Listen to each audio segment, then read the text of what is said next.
बनारसी पानं घेतलेली आहेत. बनारसी पानं थोडी छोटी असतात. आता आपण ही स्वच्छ करून घेतलेली आहेत. यालाच नागिनीची पानं किंवा विड्याची पानं असं म्हणलं जातात. आता या पानांचे देठ काढल्यानंतर आपण याचे तुकडे मिक्सरच्या भांड्यात करून घेऊया. मिक्सरच्या भांड्यात ही पानं टाकल्यानंतर यामध्ये मी इथं खडीसाखर घेतलेली आहे. ही खडीसाखर आपण मिक्सरच्या भांड्यात काढून घेऊया. 1 चमचा कच्ची बडीशेप, 1 चमचा गुलकंद, काजू, बदाम,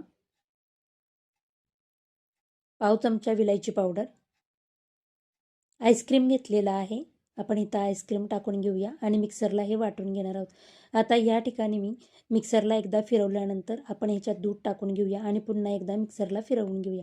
मस्त असा आपला हा पान शॉट तयार झालेला आहे. आता आपण हा ग्लासामध्ये काढून त्यावर आईस्क्रीम टाकून घ्यायचं आणि बदामाचे काही तुकडे केलेले आहेत ते मी वरून टाकून घेणार आहे. आपला पान शॉट तयार.